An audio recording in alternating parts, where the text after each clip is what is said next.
আরে সবুজ ভাই, এটা কি হইলো? আপনি এই মাসে আপনার কর্মচারী শাহিন রে বেতনের সাথে বেশি টাকা দিলেন কে?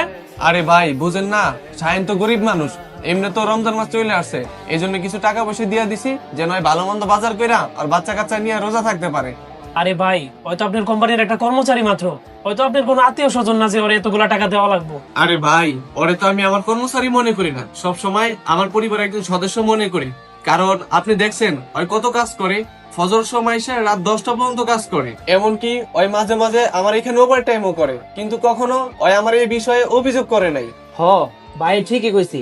আমি ওরে মাঝে মাঝে কত কাজ করাই, তারপর ও কখনো আমার না করে না। দেখেন ইব্রাহিম ভাই, রমজান মাস চলে আসছে, তাই আমি চাই আমার বাচ্চারা রমজানে যেভাবে সেহরি ইফতার উপভোগ করে সেভাবেই যেন তার বাচ্চারা সেহরি ইফতার উপভোগ করতে পারে। আপনার কথা ঠিক আছে, কিন্তু এইভাবে যদি আপনি ওরে টাকা পয়সা দেন, ওর স্বভাব তো নষ্ট হয়ে যাইবো, হয়তো লোভে পইরা যাইবো। ইব্রাহিম ভাই, আপনি কি নবী করিম সাল্লাল্লাহু আলাইহি সাল্লামের এই হাদিসটি শুনেন নাই যে তুমি যে কাপড় পরবা সেই কাপড় তোমার খাদেমকেও পরাও? ইব্রাহিম ভাই, আপনি নিজে একবার ভাইবা দেখেন, ও যখন বাজার করে বাসা যাইবো আর বউ বাচ্চারা কতটাই যে খুশি হইব, আর এই খুশিতে যে দোয়াটা করব, এই দোয়াতেই মানুষের ভাগ্য পরিবর্তন হয়। রমজান আমাদের জন্য হিসাব কিতাব করার জন্য আসে না, একে অপরকে সহযোগিতা করার জন্য আসে।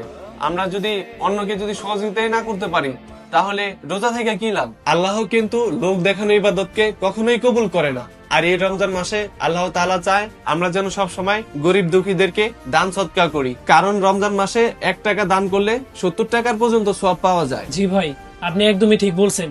আমি এতদিন শুধু হিসাব কিতাবের উপরেই পড়াছিলাম, মনুষ্যত্ব কাকে বলে আমি ওইটা একদমই ভুলে গেছিলাম।